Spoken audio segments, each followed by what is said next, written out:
This is the Blackout podcast.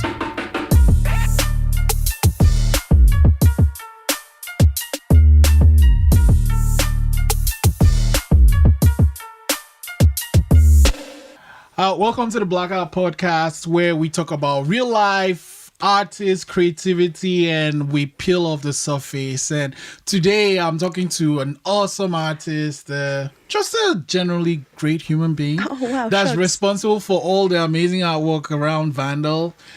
So every time you're standing outside in line, and you're admiring the beautiful work, she's responsible. And she's Jessy. Yes, it's me. You want to tell us a little bit about yourself, Jessy? All right. I'm originally from BC. I moved here to go to NSCAD because I didn't really want to go to Emily Carr. But I came all the way down here. I am a monster illustrator by passion. But come down here, I got to meet with Nicole Tufts, and we just got to have the weirdest, most interesting first interview ever. And then it very, very quickly devolved into, hey, you draw stuff? That's really, really cool. Can you draw me some weird things? Yeah, let's get weird. So that's really, really more or less my come to be. Just moving here and then just meeting with lots of really cool creative people. Yeah. How did you even start drawing? How did I start drawing? Well, I remember there was this one point when I was like, I want to say 8, 9, and I was watching like Pokemon, and I didn't really realize that people drew Pokemon. I just thought it was just a cartoon, and then I realized after looking through Legend of Zelda books, looking through Final Fantasy, that oh wait, this is actually a job. Oh, that's really cool. I can draw fantasy characters. That's really cool. So then I went pretty hardcore into drawing lots of fantasy. One of my biggest inspiration probably was Zelda and Dragonheart. Oh, okay. Yeah.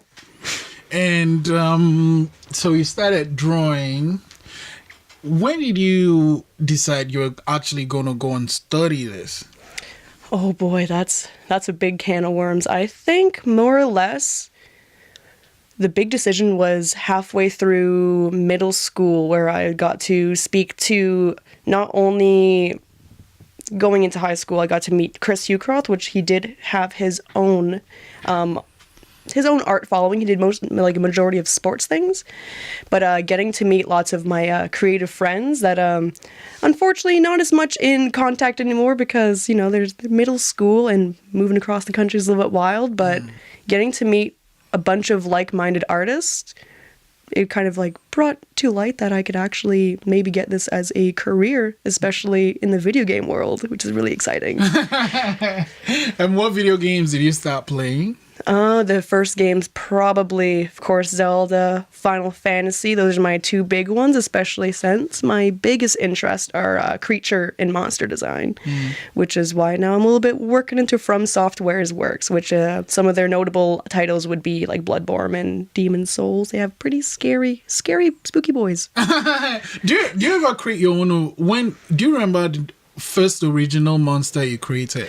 Oh, first original monster that I created. Oh boy. I remember for a good chunk of my preteen life, I did lots of, actually, it was more towards gore, where I would draw lots of my grandma got me into anatomical books.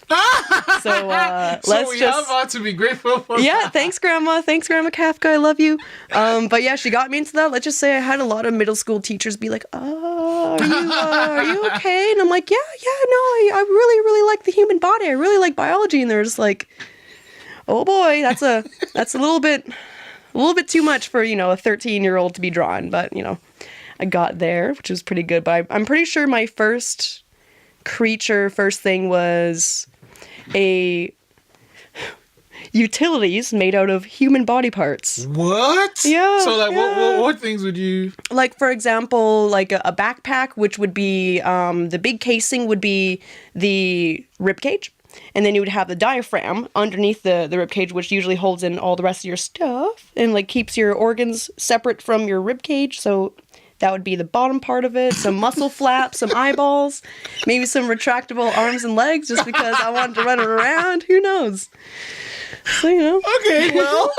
Okay. Did you color them too, or was it black and white? I did color them when I was a kiddo, but it was more or less just like pencil crayons, like that, Oh, until okay. I started tiptoeing into the digital world. When did that start? That was probably second year high school. And that's when I got my first, well, I had my like own computer stuff, but that's when I got my first tablet, which was a Wacom tablet. Then I got into Bamboo, and that was... What's that? Bamboo is one of the... Wacom has Intuos now, and they had a previous brand which was called Bamboo, and I had a Bamboo Touch. That was where it was at as a kid before they had those dang fangled Cintiqs, you know? And what would you draw on your tablet? On my tablet?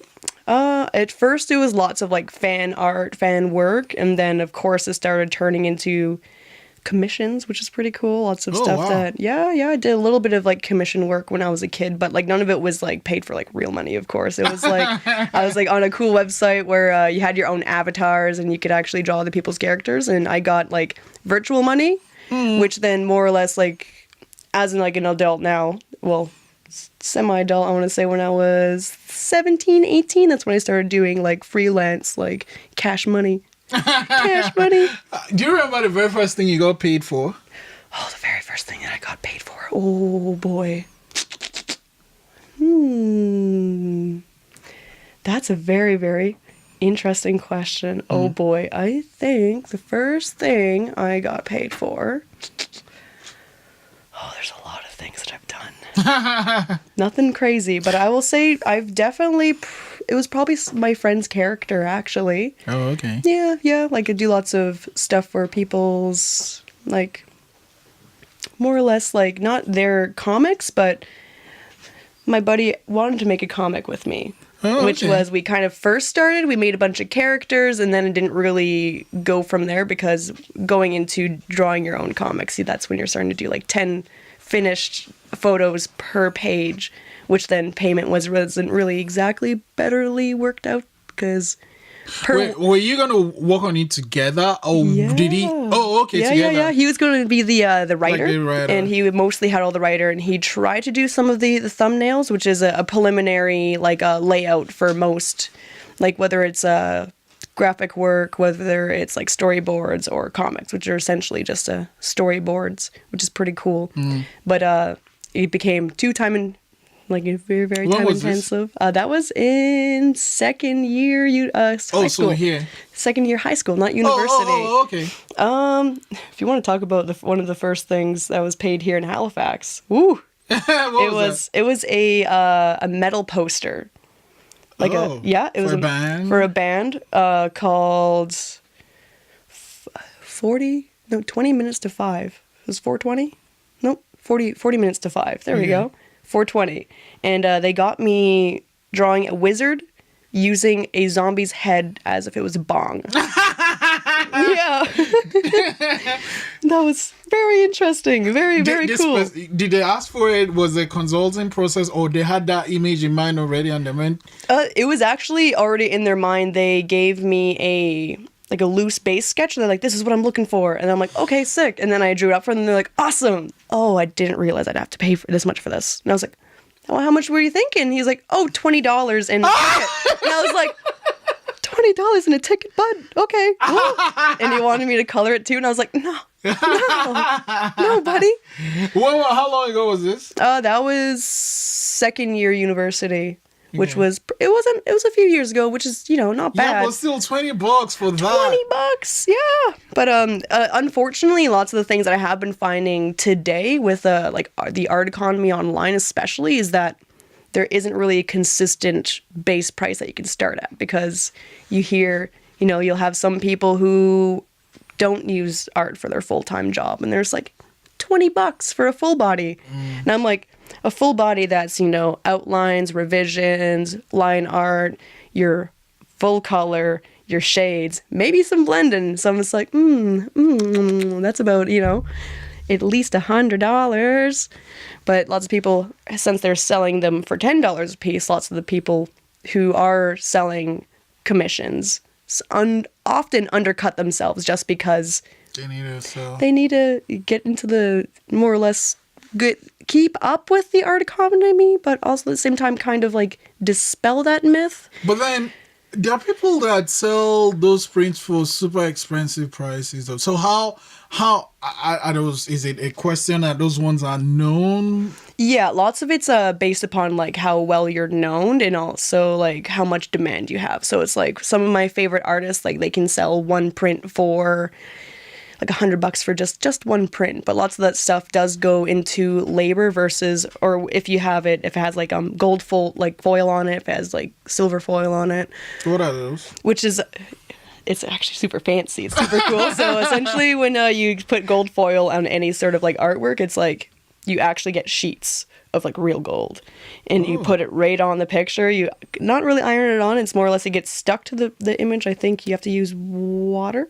I'm not 100% sure because I haven't used it yet because I just use gold pens for the moment. But for the most part, you just peel it. It just peels right off of the picture, which is really cool. But it makes an amazing effect. It's gorgeous. Okay.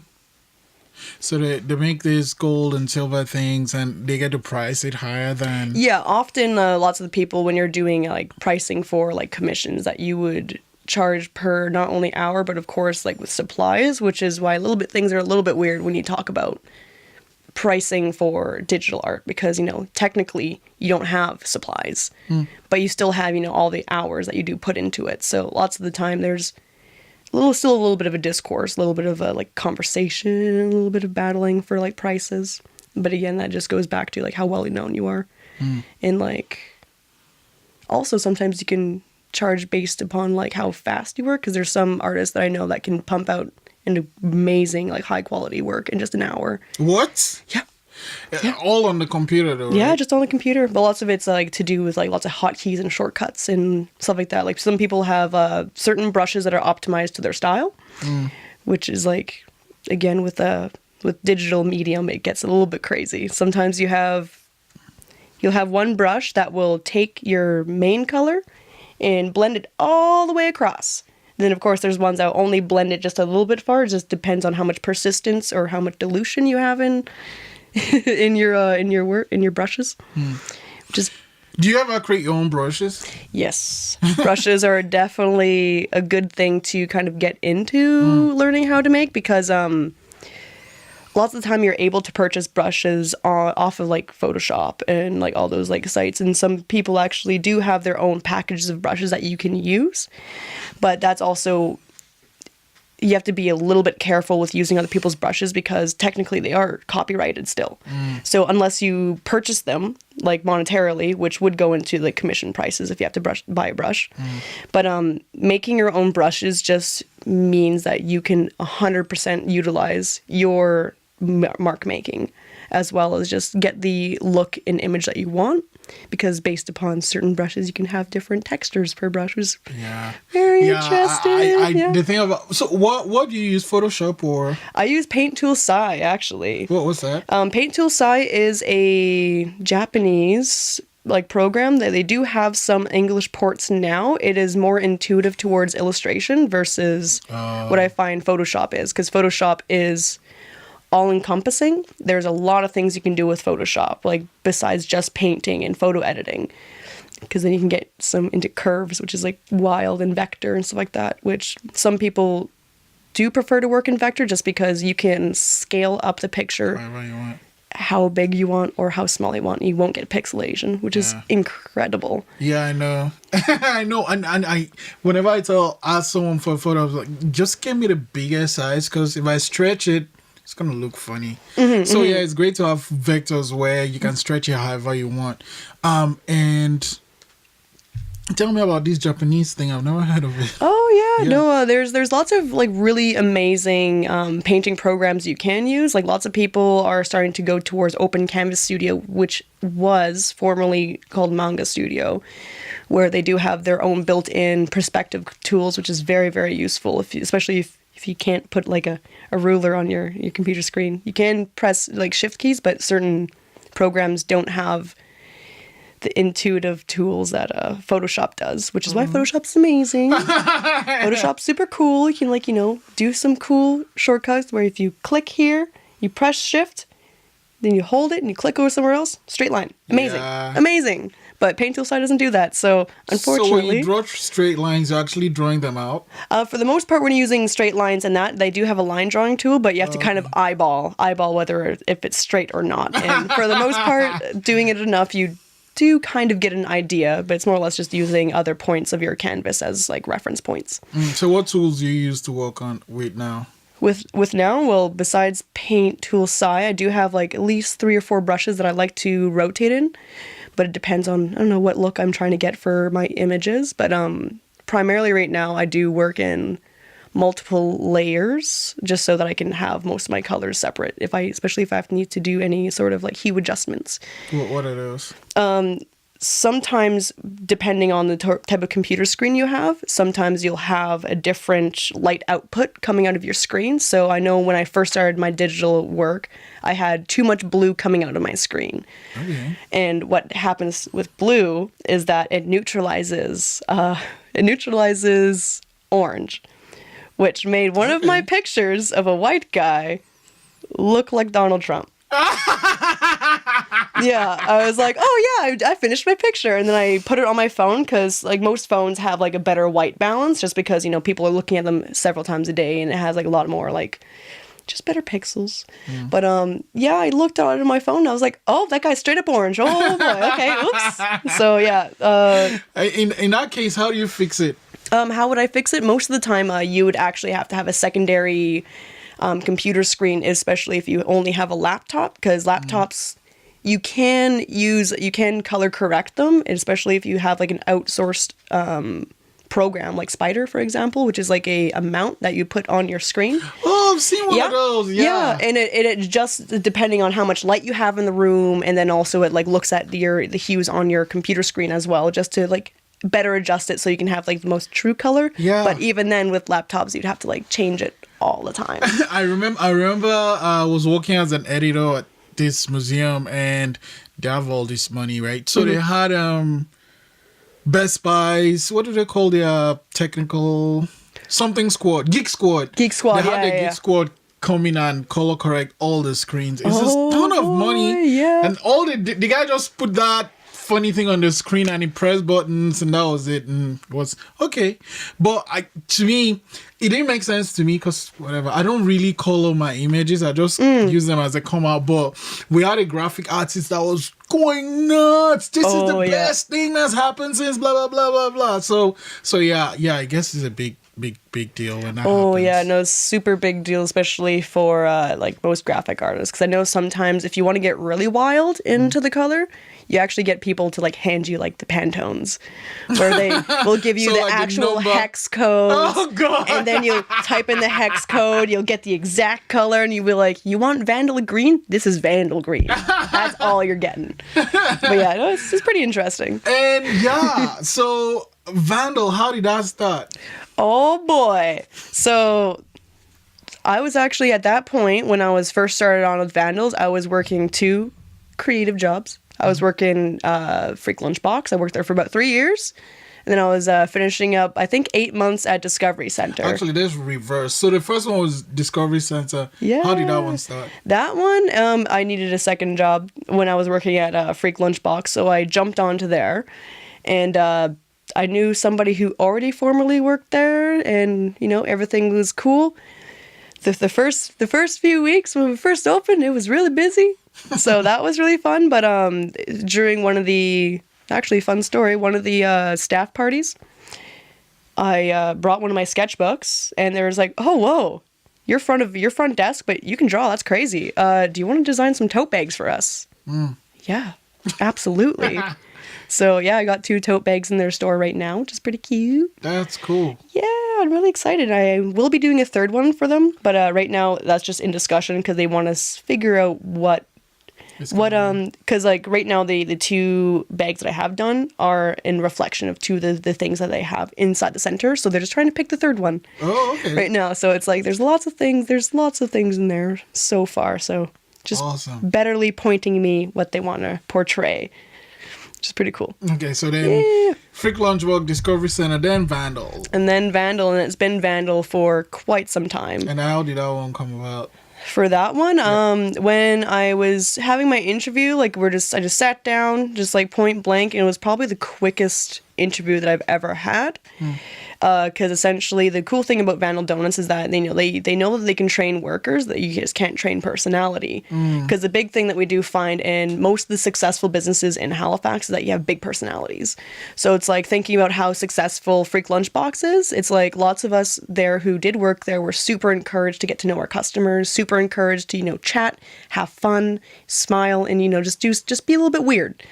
And lots of that, we would have lots of repeat customers. Lots of the time, I just know lots of customers by name because there's like, you seem really cool, you seem really fun.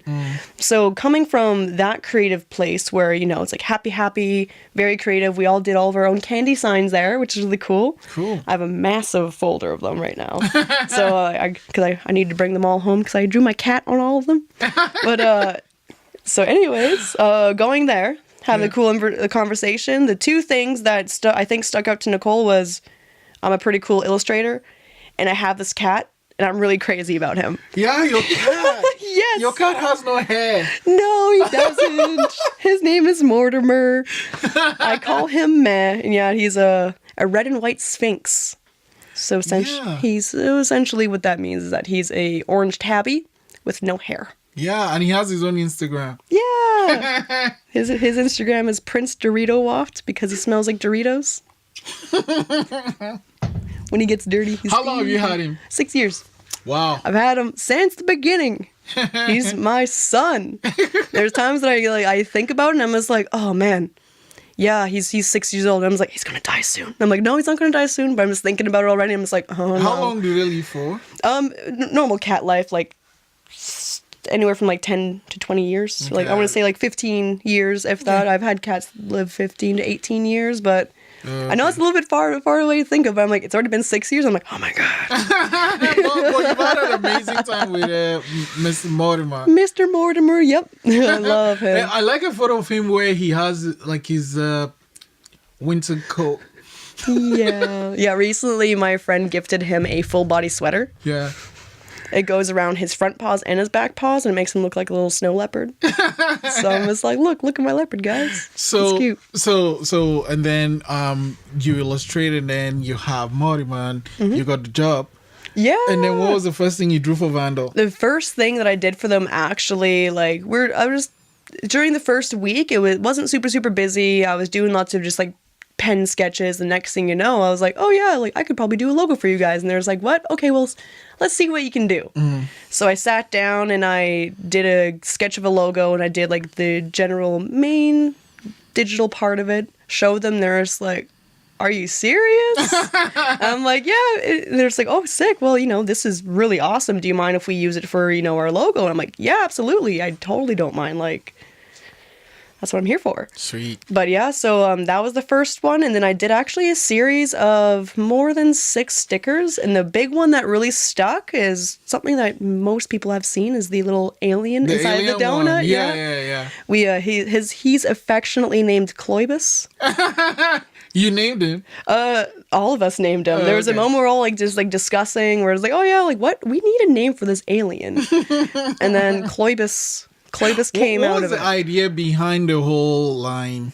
The whole line of it? I think like what Nicole Tufts, like her idea of the whole company would be more or less like 80s hip hop. Something like that. Okay. It's like you think all those like cool like little doodles in the marginalia and all that stuff. Like you're thinking about like lots of like fun Biggie Smalls, cool like graphic pop art, which is like really fun. So I know right now we are currently there's a little bit of a hold on our sign because Halifax is going nuts for Vandal. Yeah, then we don't have any room to put up the sign because there's so many people and it's a little bit crazy. Yeah. I remember I was asking you to go on the podcast and you said you had to actually do some painting of the new. What were you guys before by? We were up by Gus's Pub before, I know for them it's like we didn't really have too much like freedom with painting, on the inside, but like since with us partnering with the folks who own the 244, we have had 110% like freedom. Like the mural on the outside of the building is gorgeous. Hunter's incredible. Which of those ones did you do? The mural on the out of it is actually all done by this fellow named Hunter.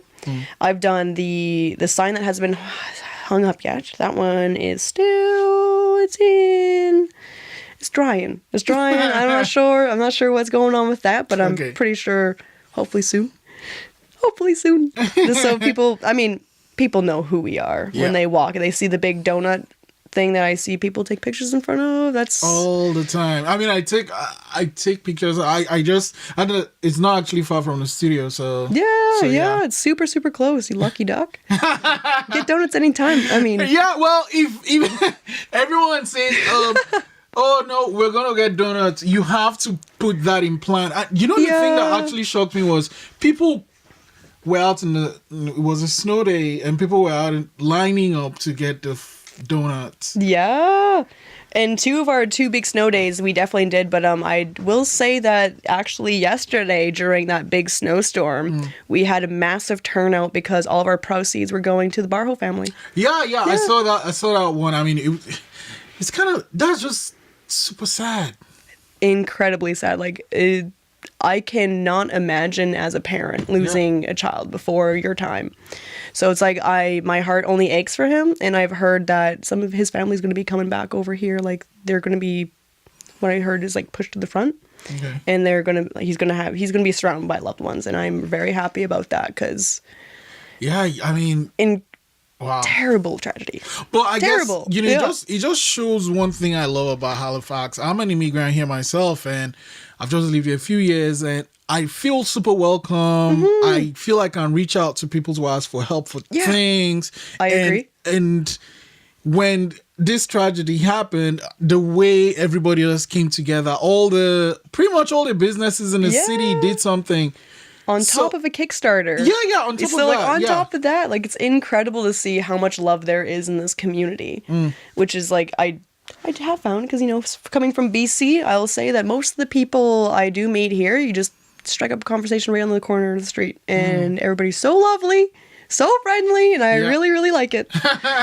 That's the thing. You actually switch coasts. I mean, you could have gone to pretty much any school before NSCAD. Was there something that pulled you to NSCAD? One of the big things that pulled me to NSCAD is that I looked at their website, and they had lots of really cool sculptures on it, lots of cool art pieces. Because one of the big things that I did over in BC is that during my last 2 years in high school, we did these big university trips where we would go to a bunch of the universities on the island and on the mainland, and we would just ask questions, see what we want. And I did get to see a few of the art places there, but unfortunately lots of them were just very either weirdly positioned, weirdly placed, and lots of them were very only traditional art, only oil painting, do lots of still lifes. And I'm like, what about game development? And they're just not real art. And I'm like, okay, that's fine, that's okay. But so coming to NSCAD was more or less that they had a lot of more expressive art and very, very interesting subject matter that for the most part, after going to NSCAD, you do have a big choice of what you want to do within boundaries. Yeah. What boundaries? Well, up until recently, NSCAD is now a graded school, and it's no longer just a pass, high pass, low pass, or just a fail. So lots of the times what they're doing is that they're trying to attach letter grades to artwork, which is a little bit hard. Yeah. Because, there's certain people who have a certain style, some people are a little bit more illustrative versus the people who do more photorealism. So it's since there's such a big spectrum, everybody has to do the same assignment. So there's a little bit less freedom when it comes to doing little exercises. So that's crazy. That is the unfortunate part about NSCAD.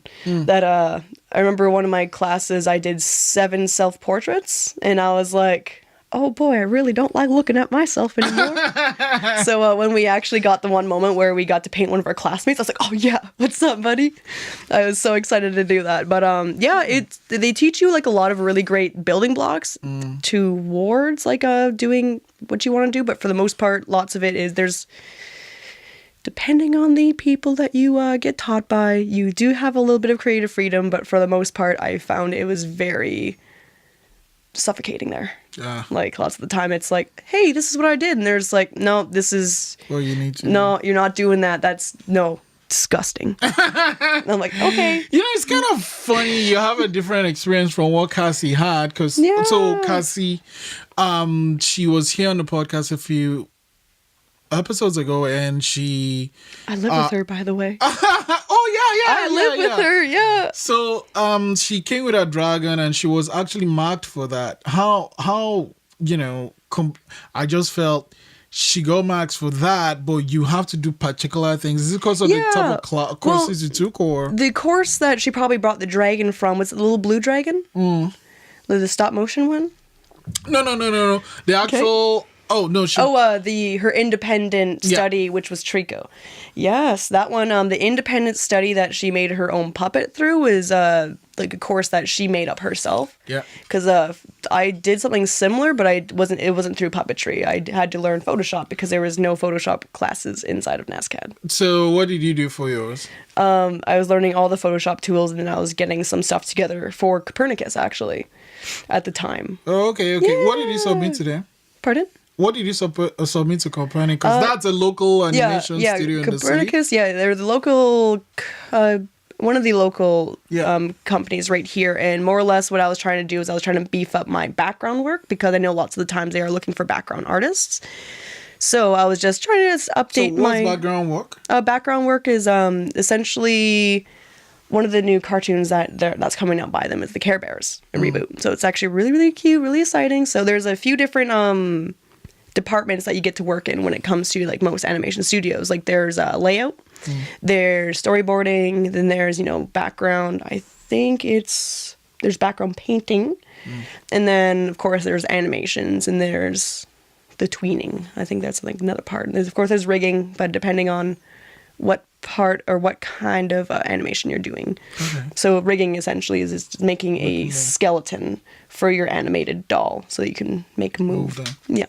But essentially what I was hoping to get into is either character design, background painting, or background layout, which is essentially just me making the layout look nice for the characters versus me painting the whole thing. So it's like they have a few different steps before they have like a complete finalized piece, which is pretty cool. Okay. Yeah. So are you the comic thing? I know apart from you said one thing that kind of made you pull back, and that was money.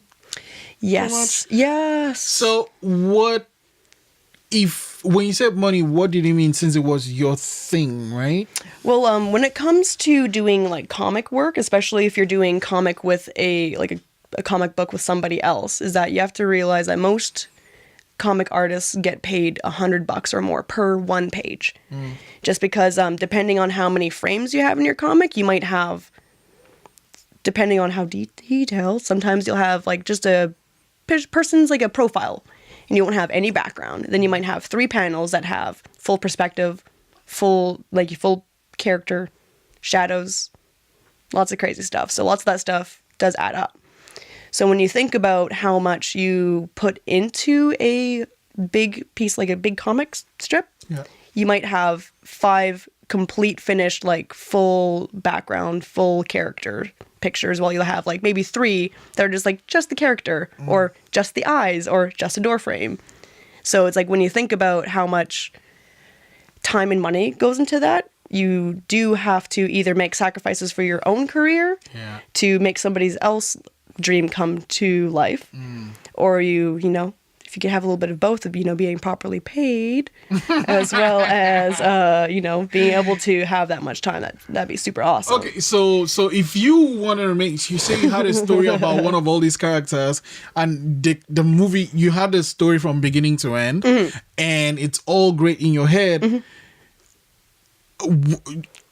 what you need will just be time then. Yes, yeah, because if you do thumbnails don't have to be like detailed or pretty. Because I remember one of the big assignments that we had in NSCAD is that we had to do 10 to 20 pages of a movie script. And I remember I got to do, I think it was 10 pages of the Fantastic Four. I drew 115 pictures in an hour. What? Yeah. Oh, buddy. Some of them were just like really like neat, just like a little like stick figure, and I'm like, yeah, that's him, that's Ben, yep. But some of it was like, okay, well, they say they want like there's certain shots where it's like very, very low camera and they shoot up. And there's some of them that are just like, you know, depending on where they want, like more or less the communication of the story. Because it's like, if you want something that shows the whole floor plan, you have to have something that's very, very high. Different weird stuff. Wow. It was wild. So when you think about like lots of the preliminary stuff for like comic books or even for like designs, like you can get a bunch of easy sketches out very fast. Are they going to be good? No. No. But it's pretty fun either way, because it's like, you know, getting all your general ideas down, you're able to quickly move and like pick out ones that make the most sense. Yeah. And then like go into the second part, which is like usually like second drafts before you do your final draft. So if you decided to do this story, you do the thumbnails and the first one and the final one, which is the actual comic. How long would that take? If you were working on your own? If I was working on my own. Yeah. So I would probably give myself so if I don't have to do any color, that at least takes 8 hours out of that. If I'm just doing thumbnails and I'm doing revisions and lines, I could expect maybe anywhere from, depending on how detailed, from 4 to 6 hours per page. Because like that's of course like with my speed though, because it's like there's certain things that I can draw a lot faster, but if I have to do of course like a lot of backgrounds, it's like that's going to take me a little bit of time. Just because, you know, you have to make sure things like look kind of believable. Like certain spacings will definitely rip you right out of the like the immersion if you like look at certain things. But for the most part, the cool thing about certain comics is that you can just allude to what you see in the background and not just do like a detailed picture, because depending on how much focus you want on a character, either you just want the lines only on the character versus the background. So there's a lot of different styles some people go for when it comes to like comics. Like depends if you want like very, very heavy lighting, like very dramatic lighting versus like shades, cross hatchings and stuff like that. I was actually reading the other day that have you seen the new Spider-Man? I haven't seen the new Spider-Man yet, and I'm a failure. I love Marvel movies. When are you going to see it? I want to see it very, very soon, because like I've heard actually apparently per 2 minutes, I think, was like 2 weeks for an artist. Like something like that. It's just insane the hours they spent on that. And I was watching the thing and they were talking about cross hatching that thing. I didn't even know what that was. They said they used that for the shadows. Okay. Because I was actually wondering if they did any rotoscoping for it.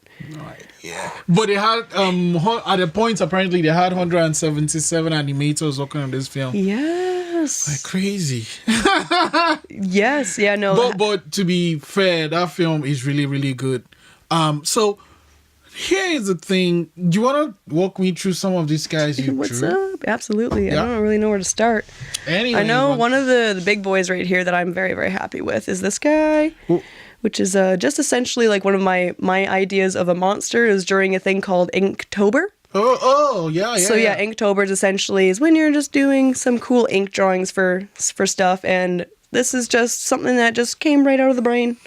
So is it a dragon? Kinda. It's like with hands for his mouth. Well, okay, so I'll walk you through it. So this is like the jaw of a horse around there. Yeah. This is a bunch of human toes. Oh, God. And then there's a bunch of baby arms down here. A really, really crazy antler. This is a lion's body. He has little human hands. Yo. And of course, he has 4 wings. And then the tail, I don't know what it is. It's just some cool fantasy stuff, you know. What's his name, honey? He doesn't have a name, not yet. But he's a big boy. He's nice. It's nice. Very nice. Are you gonna color it? Am I going to color it? If I were to do it in digitally, absolutely. So now if you're going to make it digital, you'll scan it and take it into what? I would probably scan it and then I would take it into Paint Tool Sai. But the thing is, like with how big this guy is, I would probably put more detail into it once I bring it digitally, because there's only so much detail you can do with this small. But of course, me scanning it up, I'm going to be seeing it like very, very close up. So I'd probably want to put a little bit of extra work in that. Maybe. Cool. Because that little like meticulous, like little detailed stuff is just tasty. So tasty. How many sketchbooks do you even have? Oh wait, who is this guy? Mortimer, my cat. I drew him like a little wizard. I like him a lot. It's because he's a little naked boy. I like him a lot. He's cute. But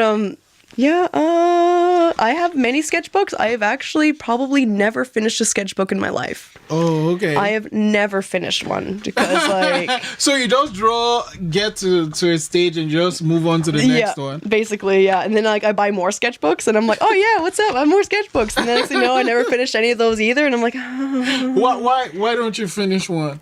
I think lots of it's actually fear of success and the fear of failure. How? There's lots of stuff where sometimes when I get into sketchbooks is that I get this little idea in my brain is that everything in your sketchbook has to be a masterpiece. Okay. So lots of that stuff, I just either don't put stuff in a sketchbook or I just stay digital just because, you know, I can switch things up so often.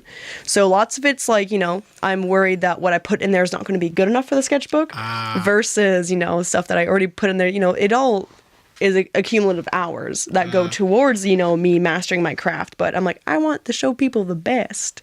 So me having several sketchbooks means that I have several sketchbooks for me to do my preliminary sketches and do my planning and my composition plans before I put it into a new sketchbook. Oh, okay. Where I'm able to like make it super nice. Oh, this guy is another Inktober guy. Just a lot of wings. Just a lot of wings with eyeballs. Why does it look like he has a mischievous plan? Probably because he does have a mischievous plan. He's like, Yeah. Well, it's like I wanted it to be like a bunch of raven wings, and coming from BC, one of the big stories there is actually Coast Sailor story, where Raven, he's one of the biggest tricksters and most mischievous boys in all the lands. He stole the sun. Okay. Yeah, that's wild, man. He's done crazy things. He actually he influenced the tides to rise and fall because he was harassing a giant rock man in the ocean. Who is this person? This is Raven. He's being a dick. I've never ever had. Well, I mean, not from BC, but yeah. Still, that's cool. Yeah, no, like this. I should read up on that. Yeah, there's such incredible stories like from their from the culture. Because I know one of my favorite stories is the story of Tal the Witch. Tal the Witch is essentially the cautionary tale that you would tell your kids. It's nighttime, don't go outside. There's the witch out there. She's going to get you. And essentially, she is like almost like Hansel and Gretel, where, you know, she would take the kids who would come out of their houses. She would bring them in a snake basket, like a basket made of woven out of snakes, bring you all the way to her house, and she'd be getting ready to cook you. So what happens with the kids is that they trick her, they push her into the fire, and then when she's burning up, her body explodes into thousands of mosquitoes. So that's where mosquitoes came from. Okay. Tall. Okay. She's a bad lady, but she's cool. Who is this one? Oh, this one? Yeah. This guy right here, I like to draw scary monsters. Yeah. And I was marathoning RuPaul's Drag Race. One of my favorite things to watch. As we always do. As you do. And the woman depicted in here is Miss Fame. I want to draw her because she had a really cool rooster tattoo. And she's like, I really like roosters. I'm just like, my girl. So I actually tweeted that at her, added at her, and she commented back. Sweet. So now one of my big goals is I want to get a repost from one of the queens. Okay. I know Manila's coming here. Vandal Doughnut's going to be doing donuts for the drag queen bingo, so I'm going to maybe just slide in some art for Manila and be like, hey, Manila, I saw you in the All-Stars. Shame. I'm very sad that you got to go home. Also, your husband, gorgeous. But anyways, yeah, I want to maybe do that. Maybe get on Katya's radar because I love her. Okay. She's very funny. I'm going to end with this. You want to tell me a bit about... Okay, I'm going to... Geequinox? Is that... Geequinox. Oh, okay. Yeah, so Geequinox is one of the multiple conventions that happen around the city. So that one's actually going to be happening this April. Okay. I think it's the 21st to the 23rd, I do believe. And it's not free admission. I think it's cheaper than HalCon. Yeah. But it usually happens right down at the Forum. People grab tickets. It happens for 3 days. And you get to buy some sweet art from a bunch of local artists. Are you doing anything for... Yeah. this year? Yeah. What? Yeah. How are you gonna get time for that? Ooh, who knows? It's lots of all-nighters because I often do find that I work better under pressure, which I think happens with most artists, is because you don't have time to second guess yourself. Yes. So you just gotta get it done. So it's like lots of the time you're just working on by the seam of your pants, being like, does this look good? But yeah, so lots of the stuff. I have some preliminary stuff that I already have ready, but I want to get some extra pins done because I wanted to get a pin prints, and so yeah, lots of it's just. Okay. Just, see what happens. Okay. No, I'm super grateful you came Oh, today. no, thank you. Well, I was actually expecting donuts. What's up with that? I know. We only had 3 or 4 kinds before I left. Yeah. And I'm pretty sure the customers would jump across the counter and strangle me if I was like, 1 second, guys, gonna take some donuts. And they'd be like, how dare you? Because I already had one person like stop me and be like, you should be limiting what people get. And I was like, I can't tell people that they can only have 2 dozen, then they have to go to the back of the line and get another dozen. Yeah. And they're just like, oh, well, what about all of us? And I was like, I'm sorry, I can't do that. Okay. Especially since that day when we sold out was because we were selling the fam. Definitely. But yeah. Anyways. Man, thanks for coming in, Jessy. No, thank you so much.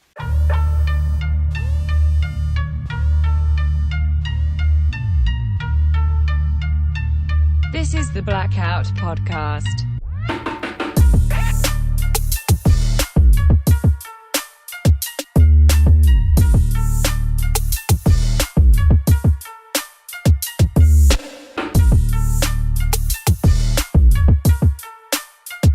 Thanks for listening.